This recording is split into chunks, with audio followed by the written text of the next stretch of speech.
Hello, and on this episode, a single white high school student, Tina, is jealous of Lana. Lex turns the tables on Roger and asks him to find out how am I alive. And Clark learns he can see through walls and uses this new power to creep on Lana. Also, a dead woman in a cabinet. This is episode 4, X-Ray.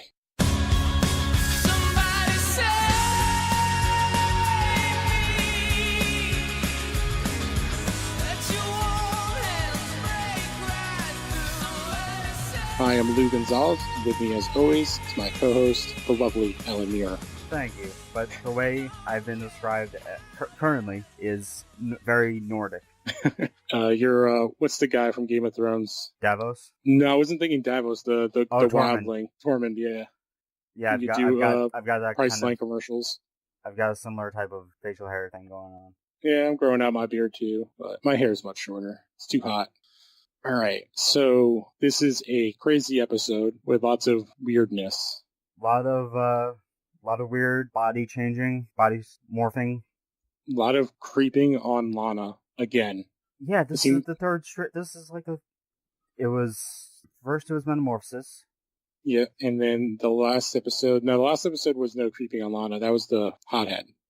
So this is out of the first 4 episodes, 2 have been about creeping on Lana. Clark continues to creep on Lana, and we get several more cars destroyed in this one. Yeah. Which is, again, something they love to do.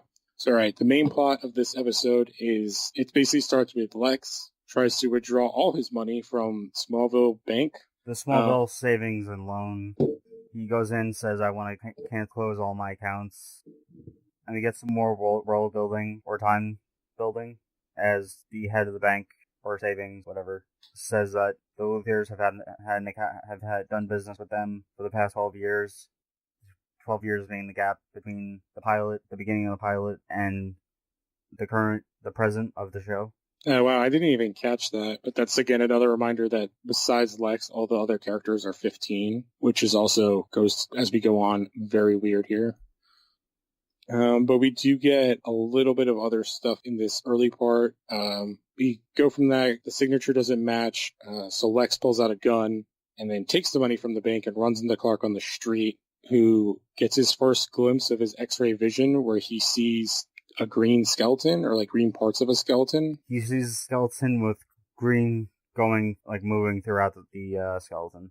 Yeah, and I do think it's interesting as this episode goes through, because this episode's kind of B-plot is Clark kind of discovering his X-ray vision. They do a good job of showing the different levels of it, I guess the different variations, like seeing through a wall, seeing through a person to the skeletal level, seeing a person to the muscular level. We get several different iterations of the power throughout this episode, which I thought was a cool and good, smart thing that they did. We just don't get the, I can see through that box kind of thing. Yes, another thing we would not get to that would not happen today would be the perving on the locker room. Yes. Yeah, that's a really weird scene, because basically he's in gym class, he climbs a rope, he sees through Pete and sees his musculature, which was really off-putting, falls, what would you say, 20 feet? Yeah. Onto a non-padded floor, and then smacks his head and looks over and is directly staring into the locker room, where we see a Lana in only a towel changing and then drop the towel, and then it cuts away, which was very weird because, again, they're all supposed to be 15,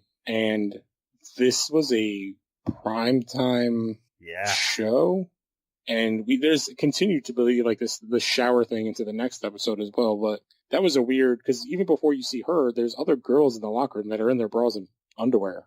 Yeah. It's just, that was just so jarring for me. I was like, oh yeah, guess this wasn't a big deal back in 2001. I just want to just do a little quick goof of error of the episode. Mm-hmm. Go ahead. As the wall starts healing, as the wall starts going away, you can see lumber framing the set on the edges of the shot. And if you freeze frame the shot or the zoom in, you can see the 2x4s on both sides of the picture. Like, I was surprised at how things they got wrong in this episode.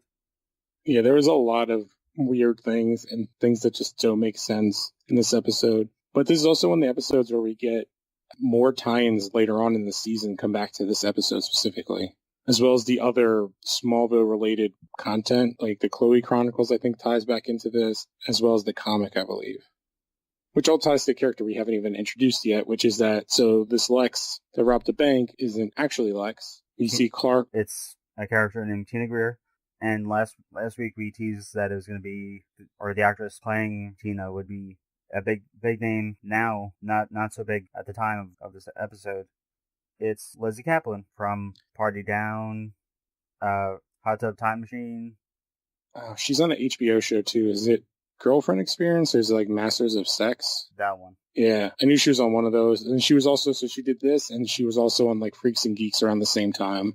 Oh, I think we missed her like other big movie that she was in, which was Mean Girls. Yes. Yeah. But which is funny because in this episode she's not quite, well, she's definitely not her gothy emo Mean Girls character. She's almost like Plastic Light. She's very single white female. Yes, that's why I started off with the single white high school student. Ah, nice one. Yeah. All right, so to get back to the plot real quick because we've kind of jumped around. So I think the next thing we see is Tina goes home. Her mom finds the bag of money. They fight over it. Mom pulls the bag away and falls on the stairs and breaks her neck. Tina calls the cops, but then says, oh, never mind, and hangs up. Which in real life, if you call 911, you can't just say, oh, everything's cool now and hang up. They'll just send someone no matter what. Yeah, and there's actually a line that the mother says that sort of summarizes Tina's character perfectly. Tina says, with all this money, you can have the perfect life. And the mother says, life isn't perfect. It's one of those things where it can sound a little corny, but it's really true. Yeah, absolutely. Especially in this world with these characters. It's one of the things Smallville does well in this world building is that there are no perfect characters. Everyone has, especially their backgrounds are all messed up. I would say actually thinking about all the characters, the one with the most stable life is probably Chloe. Well, her mother. Maybe I don't remember her mother. She comes in, she's introduced in, I think, either season 5 or 6. Oh, wow. That's like, wait, was she like a crazy person or something?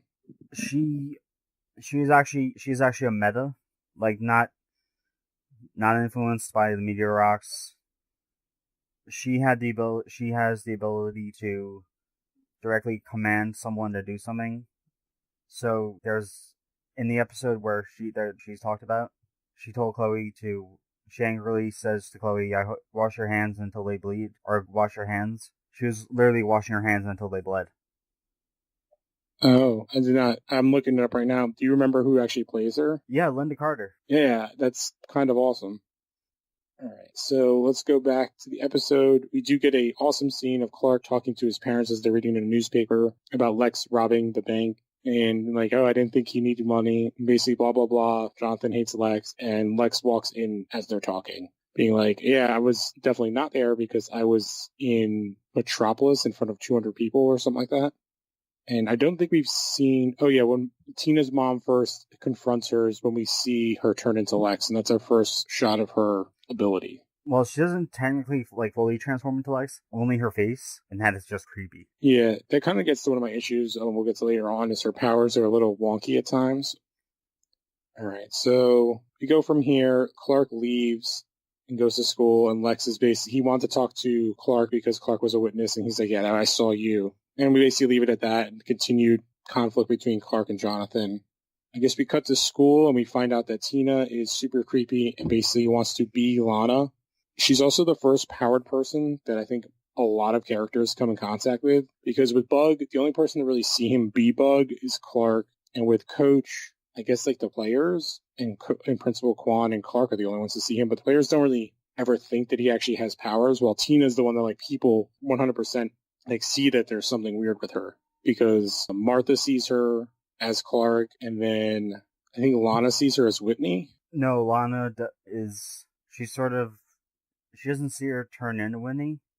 That's what I mean. She just sees her as Whitney and knows something's like weird. Isn't that right? Something like that? No, if I'm not mistaken, Tina morphs into Lana. Oh, and then attacks Lana? No, then gets Whitney's Letterman jacket. Oh, yeah, that's right. She goes to school and takes it from him. And then she attacks Lana at the cemetery, which I guess we'll get to. And we are going all over the place with this episode. But I guess that explains like how weird this entire episode is. Because it's very much all over the place. Because they do this weird thing where they introduce us to a character that we kind of should have been seeing since the first episode. in Tina, because the way everyone talks about her, because we see Clark talks about her to Pete and Chloe, and they basically say, oh, she's basically a clone of Lana. She idolizes her. And we've never seen this character till this episode. Even though this is only the 4th episode in, I think this would have worked better. Maybe they couldn't get Lizzie Kaplan for, even at that point, for more than one episode. But it would have worked better if we had seen her kind of interact, at least in one other episode. Well, I think the reason we're jumping around is because Mark Verheiden wrote this episode, and he's really good. I mean, he's worked on Time Cop, The Mask, Ash vs. Evil Dead, Daredevil, Constantine. Okay, so he's got like interesting. He has nerd cred. Yeah. All right. So Tina, everyone says Tina's basically a clone of Lana. Tina asked Lana at some point if something happens to her mom, if Nell would adopt her. Now this also ties into the, I guess, C plot, which is Lana and her aunt have been fighting, which is why Lana ends up where she ends up later on in the episode. And she finds her mom's old diary, her high school diary. And basically, it presents a picture that her mom wasn't perfect, which, no duh, like, as you said earlier, Tina's mom says. And this bothers Lana because she sees she's going through the same stuff. She finds out through talking to Nell that her mom gave the graduation speech. She connects her to Chloe because apparently the torch prints the graduation speech. And it's not on computer, it's on hard copy, and then it wasn't printed because it was so controversial. So Chloe goes in search of finding Lana's mom's speech. The next thing we see is that Clark sees Tina go. Clark is with Martha. He sees Tina go into the antique shop, gets his mom to go with him, but then Tina's mom is there. Which you get to see an interesting thing of an actress playing somebody playing her. I thought that the mom did a pretty good job of not being too unbelievable, but knowing something's wrong. And having the mind of a 15, 16-year-old. Yeah, and not knowing how to handle the situation. Clark leaves. I don't remember why he leaves, but he goes outside for whatever reason. Tina, as her mom, goes in the back to look for a lamp, and Martha spots a stack of bills that were from the bank. Tina, as her mom, takes them, says a customer paid in cash. Yeah, she also mentions that she's going to sell the store, move to Metropolis. Yeah, this is like never the life that she ever wanted or something like that. Yeah, and this gets brought up later on in the episode. But she does steal Martha's keys, and as she hustles her out the store, I guess somehow runs around the back, finds where they parked their truck, and then tries to run down Martha while in disguise as Clark. Oh, I have another goof. Oh man, the close-up shot of Tina as pretending to be Clark in the truck.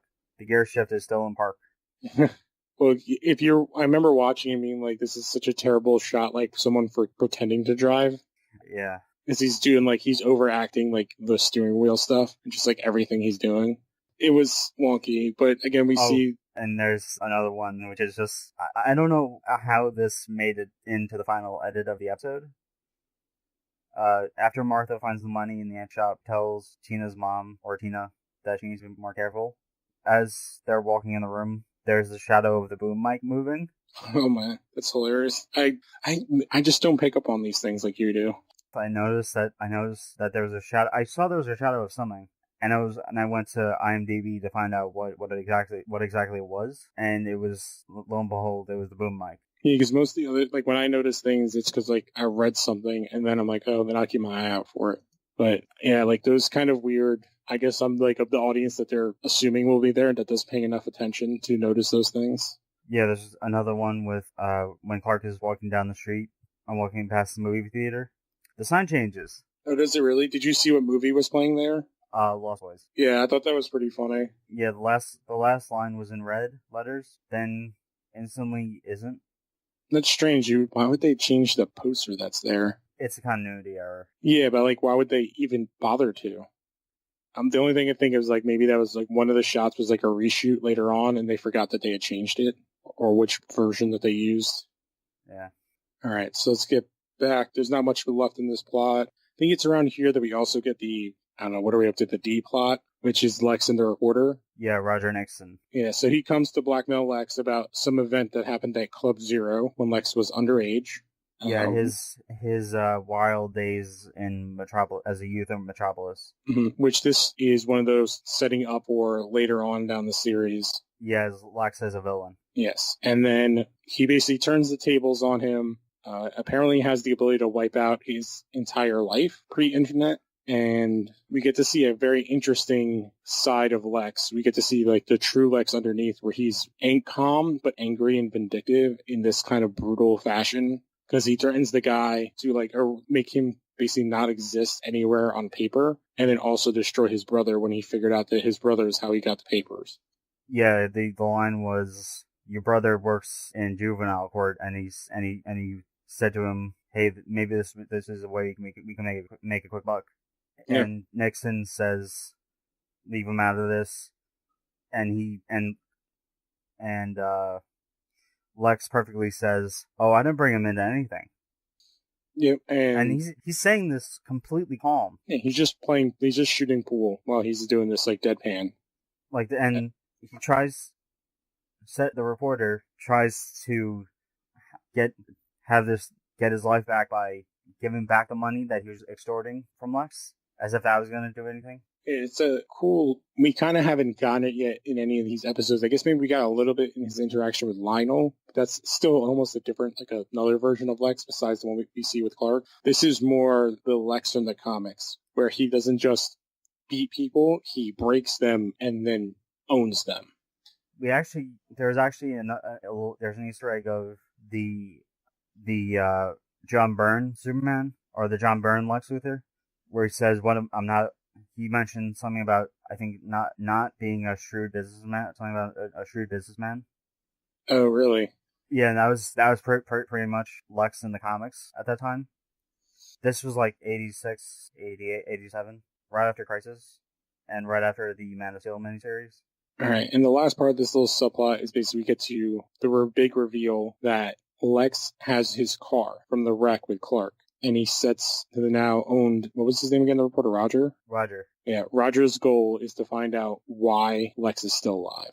And yeah, he also mentions that his father is obsessed with the Daily Planet, and Lex is going to feed Roger positive stories about him, and have him eliminate any negative stories about Lex. Yeah, and he works to the Inquisitor. The Inquisitor. And he said that's the People's magazine, or that's the People's paper. Yep. All right, so we just have a little bit more with like the main plot, and that is basically Clark knows that it's Tina, so Clark brings Pete around with him to go visit the antique shop. He x-rays because Vision's the store. Martha had told him that maybe he needs to work it out like any other muscle, so he figures out how to do that. Sees that there's a body in a cabinet. They break into the store and open it, and boom, Tina's dead mom falls out onto the floor. Better effects, or better makeup than Greg Arkin's. Mom. Yeah, I think this because I feel like this was actually the actress, and they just put makeup on her, and she decided to take like a fall. Oh, she just took a bump? Yeah, that's how, at least to me, like that's what it seemed like, which is why it looked good. They just kind of put probably took away a lot of makeup and then put like dead person makeup on her, because I don't think they would have built a body double for this show this early on, like built a thing, and she just had to fall like a foot out of like a cabinet and onto the floor. And she's not that old. She was probably like in her 40s. Yeah. All right. So then this kind of gets us back to what we were talking about before. So Tina changes into Lana and gets the jacket from Whitney and the necklace. Yeah. Yeah, and Lana is once again in the graveyard talking to her dead mom. Tina shows up as Whitney, chokes her out with like hands around the throat. She takes the necklace from Lana then, I believe, actually, and puts it in her pocket, in the varsity jacket pocket. Yeah, that makes sense when Clark shows up. Yeah, she puts Lana in a mausoleum, and then Clark shows up, but the necklace is there, so he's weakened by Whitney Tina, and then she just kind of throws it to the side for no reason. She just kind of gets rid of the jacket. And then basically Clark is like, oh, you're not the only one, and super speeds behind Tina and then just wrecks her crap. But I guess it's okay for him to punch her since it's the actor that plays Whitney, and we don't see her turn back into Tina until she hits a tree. And I feel like this ending gets really rushed. It's basically Clark breaks Lana out of the mausoleum, and then Tina's arrested like right there. And basically the ending is... What happens is Clark is weakened by the kryptonite. He gets hit with a pipe, and Tina takes the jacket and throws it, which very good thing to do. Yeah, there's like no reason for her to do that except for a plot device to Yeah. make it so that Clark can actually fight that. So he does a Kermit. He speeds away Kermit the Frog style, and she's the only person so far that says, or maybe Coach Arnold said it in the last episode. Who are you? Yeah, I think Coach Arnold said it right before he died, and when Clark walked through the flames. Yeah, this is the first, because she survives, this is the first person that has seen Clark with powers to live. And she's just arrested. They just come and arrest her. And then it basically ends where, even though Clark saved Lana this time, like, because at least in Bug, Whitney's the one that showed up to save Lana, to actually save her specifically, like to get her out wherever she was. Clark was in this one, but still Lana leaves with Whitney. And then, like the creep that he is, Clark x-rays the house and then sees through the door and sees Whitney kiss Lana. And then we get my favorite line of the whole episode, which is Martha saying, I guess Clark asked Martha, what would you do if you could see everything? And she's like, well, the person that sees everything needs to learn how to shut their eyes. Yeah. But we basically get left there. Like, this episode rushes to the finish line. I think, like, it's really, like, in the last 5 minutes where Clark runs into Tina and then she's, like, arrested immediately. Yeah, I think she gets sent to, what's the prison that the Suicide Squad? Belle Reve? Yeah. I don't know how, I don't They say that in this episode? No, that's... Oh, that's where she ends up in, like, the future, they say that? Well, I'm not entirely sure. It's more of a guess, because characters, future villains of the week end up there, and it's sort of a plot device in season, I want to say 3, when Lex is having trouble determining what's real and what's not. Oh, okay. So I know that, like we mentioned, she comes back later on, but I do know, like, I think it's the first part of the Crowley Chronicles. So I'm gonna have to figure out what season they did that in, so we could, like, maybe do an episode just on that. Involves Tina, Bug, and the villain from the next episode, because they are taken by another character that we see, I think, next season, or I can't remember if it's this season or next season. The one doctor that Lex gets to investigate the meteorites. Oh, fake Emil Hamilton? Yeah, isn't it, what's his name from Terminator 2? Joe Morton. Yeah, plays Dyson. And the hit film Justice League. Oh, I haven't seen it yet because I have standards. He was also in Batman v Superman, the other hit film from Zack Snyder. Who was he in BVS? Silas Stone. Oh, yeah. Alright. So that's this whole episode. We meandered on it for a bit. But let's go into our overall thoughts on it. Was there any specific things that stood out to you? I like the B plot with Lex and Roger, because it's not showing Lex outright as a villain, it's showing that he has the capability to be one.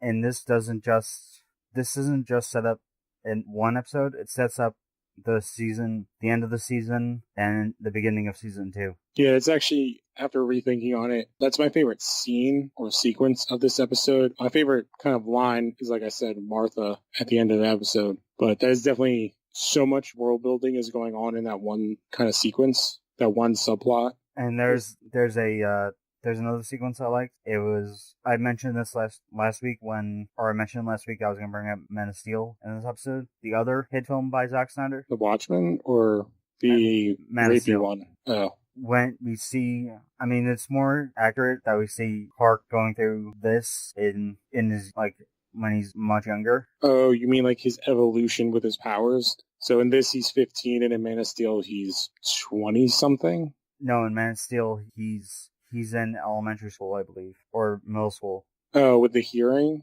It's like all his powers start kicking in at once.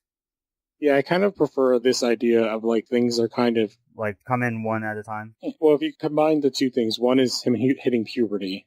Yeah. And then I would say also his time on Earth, like his absorption of solar energy would kind of escalate what he could do. Because to me, that's always something, I think some people have touched on it, like the reason why he can go, like, so much harder than some of the other Kryptonians when they show up is because he's literally spent his entire life under a yellow sun, except for maybe, like, depending on the canon, up to 3 years when he's 3 years old when he shows up. So he just absorbs so much sunlight. Yeah, and there's also a certain point where he's sort of a Spockish figure, where he's half human, half alien. And that proof is season 1 of Supergirl. Oh, like his time spent on Earth has made him more human? Yeah, it's when Non and Indigo's device is Yeah, I goes remember. off. You see Superman. You see a figure flying and immediately darting down to the ground. Yeah, I remember they explained something where like his time on Earth has made his like brain patterns think that he's human, something like that. Yeah. All right. So, what was your? Oh, sorry. No, it's okay. I liked it was a bit of a gag scene. It was Jonathan holding an object in his hand in a fist or in his closed fist, and Clark says, "It's your pocket knife," and Jonathan he's like he's a little befuddled, and Clark just goes, "Oh, it's I know it's because you always have it in that certain pocket." Yeah, that was a really good scene where like that's I think where Martha says, "Oh, you have to work on it like any other muscle." Yeah, Because they do you have also to condition it. they kind of do explain the idea of the X-ray vision. I think this goes forward with his other ocular abilities. Is that there are muscles around your eye, and then there are parts of your eye that can focus. So in working those is how he uses the different powers. Except for the heat vision, I never liked how they eventually get to that. I thought it was really goofy. Oh, you mean the way it triggers? Yeah, his boner vision. That's basically what it is. Yeah, I did like the scene where I just like any scene where Jonathan or Martha are helping him with his power with helping him master or get better with his powers. Because we get to actually see them be parents, and they react to the things in both like the best way possible, but also in a I don't know you can say realistic, but like in the most parental way you can think of. They're both protective and afraid and confused and just trying to I don't know, do the best they can, but they're just constantly trying to do the best they can and tell Clark that he should do the best he can. And they try to lead by example for most of the time. Yeah, right. We also get the cringe line, "I am not normal, I can see through things." I don't mind when they throw those out because it does kind of like, it's like a gut check to when stuff gets a little too serious on the show that they have to do those ridiculous things. So what was your worst scene or sequence of this episode? Probably the scene where Tina's calling 911. Well, it's a tie between the scene where Tina's calling 911, looks in the broken mirror, and goes, "Everything is fine." Yeah, I didn't get the significance of the broken mirror. I thought that they were going for something, but it's that she's broken, sort of. I guess it was like so obvious. I was like, oh, there must be something more deep. Like, sure, psyche is shattered, but it's not really because everything she does, except if that's an accident, everything else she does is she is thinking. Even when she has her argument with Lana later on, she's like, everything in your life is perfect. Blah blah blah blah blah. Like she's weird and she's kooky and she's a little crazy, but she's not criminally insane. Like I think with Bug was at least he was so affected by the meteorites that he was not acting rationally. Like Tina's choosing to do the things she does. I'm blanking on the condition she had, but it was brittle bone disease or something. No, it was a spinal injury, I believe. No, it was soft bone disease. Yeah, that one. Which I don't think is a thing. I guess the idea was that she'd be like Mr. Glass. Yeah. All right. My worst scene was the conversation between Lana, Whitney, and Tina, where Whitney's like, "Get this creepy girl away from me." Like it was just so. It was too teenage melodrama for what the rest of the show tends to be. Like it was like another level of teen melodrama. And I just had no interest in it. I guess it was to show how obsessive Tina was that she bought the same shirt that Lana had. Yeah. It just seemed very not good at all. It seemed very ham-fisted. All right. So who was your best performer of the week? Again, tie between Martha and Jonathan. Oh, I'm actually surprised. I thought you were going to say Lex. But I'm going to say Martha. Well, Lex is my runner. Lex is a given. Like, yeah, he gets to do a lot in this episode, though. I can't wait till we get to the episode where with the mind control guy. I thought you were going to talk about the woman seeing the visions because that's in like 2 episodes. Oh man, I can't wait. Yeah, it's not the next one. I think it's the one after that. So, which episode was it? The pilot that we talked about Gotham and the young Bruce Wayne show? Yes, it was the pilot. As people know, Gotham is ending next year or in the fall. The creator of Gotham is creating a new series, or it's a mini series based on Alfred called Pennyworth. Is it that specific Alfred, or is it like totally a new thing? Or they haven't said. They haven't said, but well, one is going to be on Epic. That's like a Showtime derivative, I think, right? Yeah, I think that's alright. It's either that or an Encore derivative. Yeah, if they haven't said, my best guess would be that it's going to be like Alfred as a James Bond-esque character, like his MI6 time. Because otherwise, was it going to be like Downton Abbey with like Alfred and the adult Waynes before Bruce is born? Well, it seems like it's going to be the Gotham version of Alfred, or aka the Earth 1 version, the Batman Earth 1 version. And it all depends on who they cast as Alfred. If it's Sean Pertwee, I will watch it. And Connor, as he always does, he just said a 10-episode miniseries called Pennyworth, Allan. Of course I would watch that. I would give it a try, but it would really depend on who's writing and the actor, probably the premise. Because I would not, if they're just doing, I don't think they would do like a kind of Downton Abbey thing. If they did like an MI6 thing. That's what I think it would most likely be, because they could take things from the Grayson series that Tim Staley and Tom King did. Oh, with like the spy agency, they did something like that recently with Alfred, though. I can't remember what it was called, but it was kind of like their rebirth version of like Knight and Squire, I think, where he was like set up to be like this pseudo superhero agent of the Crown figure. It was called like Briar or something like that. Interesting. Not sure. Yeah, I'm not sure if you read that. It was something in Rebirth. Who was your worst performer of the week then? A tie between Lizzie Kaplan and the actor playing Roger. Oh, the reporter? Yeah.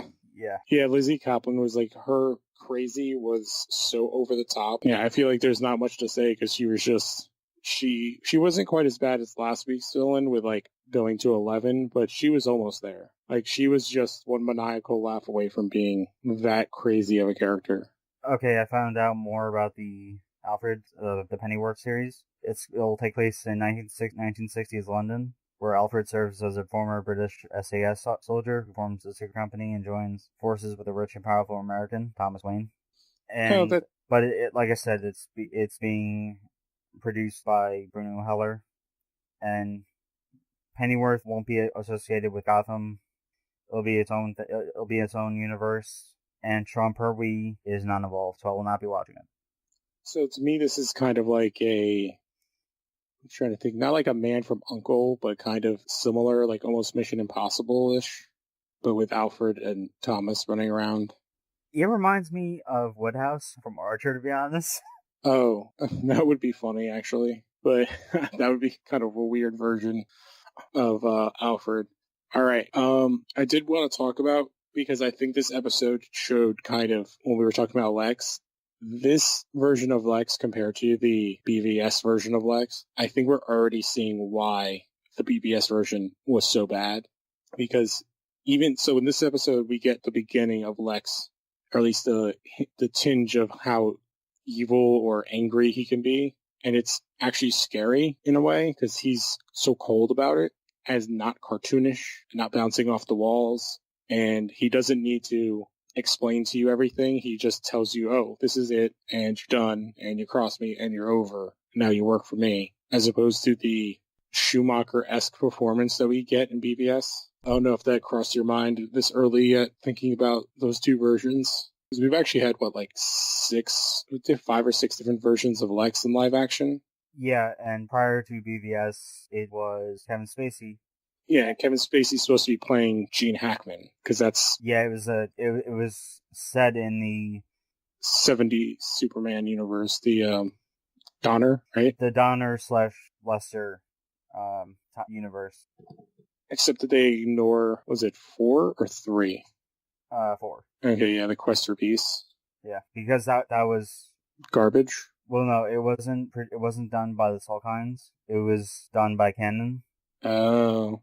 Canon's a weird thing. I think there's actually a documentary on Canon films that came out recently. Yeah, it's not. It shows it's a lot of negativity about the people who founded Canon. All right, but I guess like as we go on through this show, there's definitely a comparison I'm going to continue to make is Lex, because I think especially between Clark/Superman and Lex in the different versions, the Clark and Superman tend to stay fairly similar, while the Lexes are all over the place. Like, they are so different from each other. I think it's because...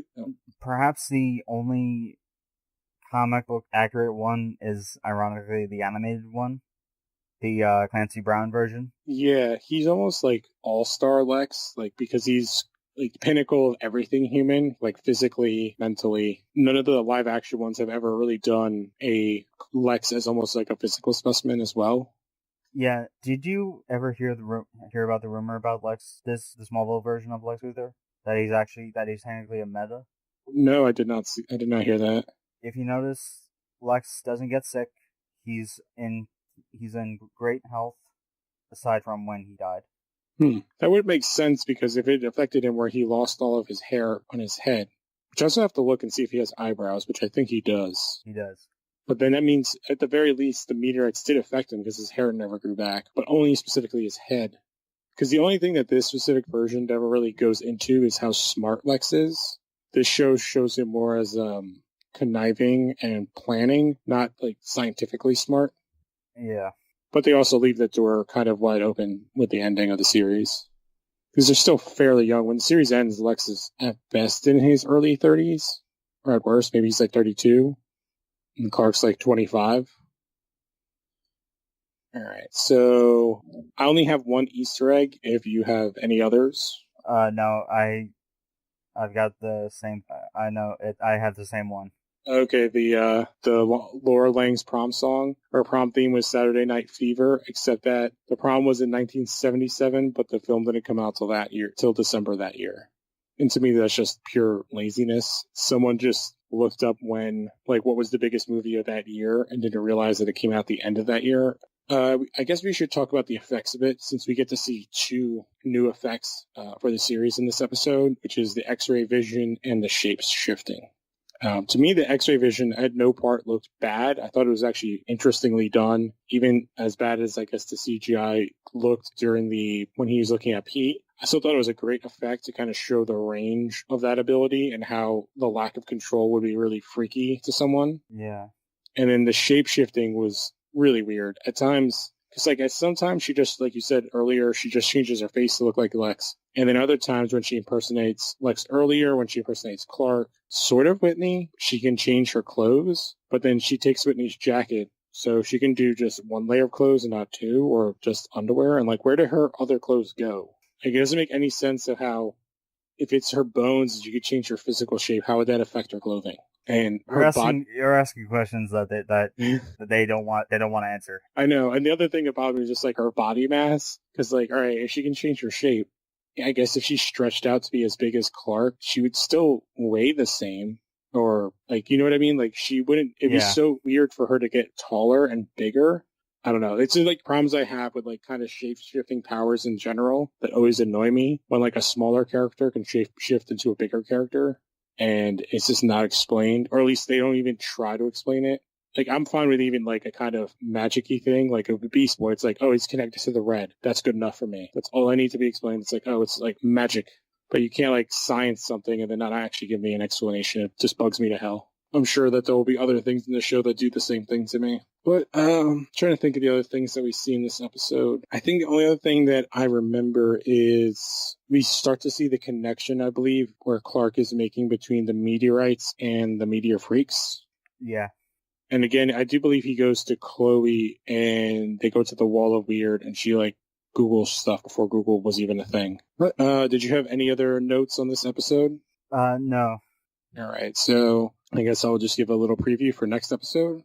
So the next episode 5, is cool. When Sean Kelvin falls into an icy, meteor rock-laced lake, he suffers from permanent hypothermia. He is desperate to get warm. He tries fire and electricity. The best fix is body heat. Clark breaks a date with Lana in order to save Chloe. Clark throws Sean in a pond, which freezes and entombs him. Meanwhile, Jonathan refuses to accept Lex as an investor in the family farm. I did not realize the one I got literally gave away the entire episode.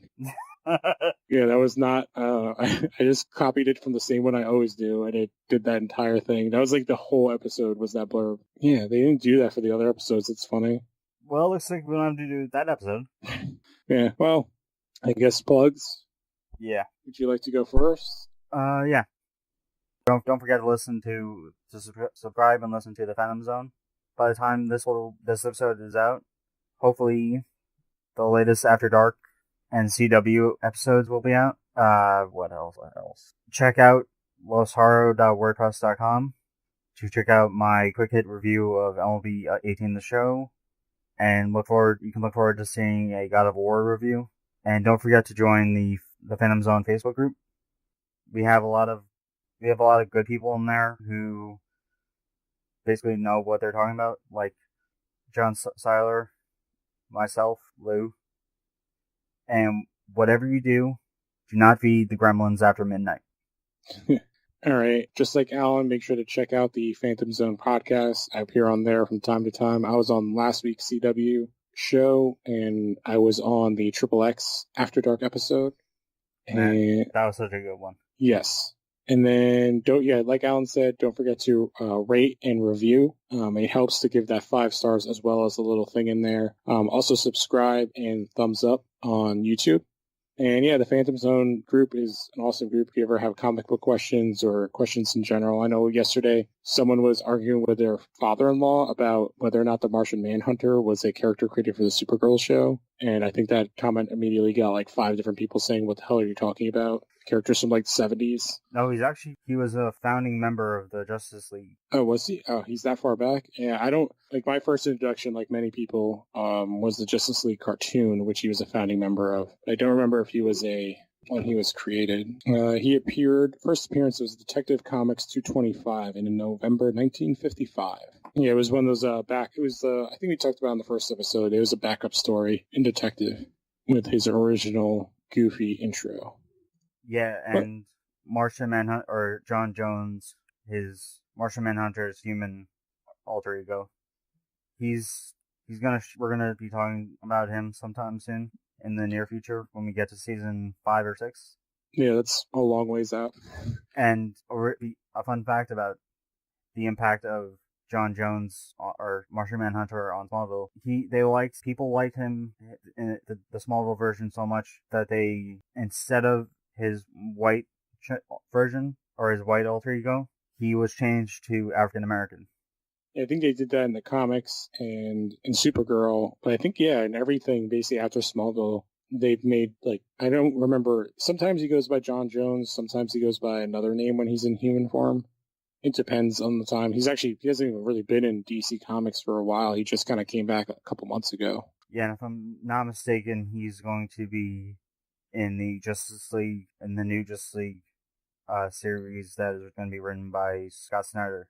Yeah, I'm looking at the picture right now. He's on the team with Superman, Starfire, Sinestro, and Starro. Did we ever get Starro in Smallville? I don't think so, because I think that was a little too weird. Yeah, that's a little too alien. Yeah, well, that's basically it for this week. Check us out in the next episode. And don't forget, people, this podcast stands for truth, justice, and the American way.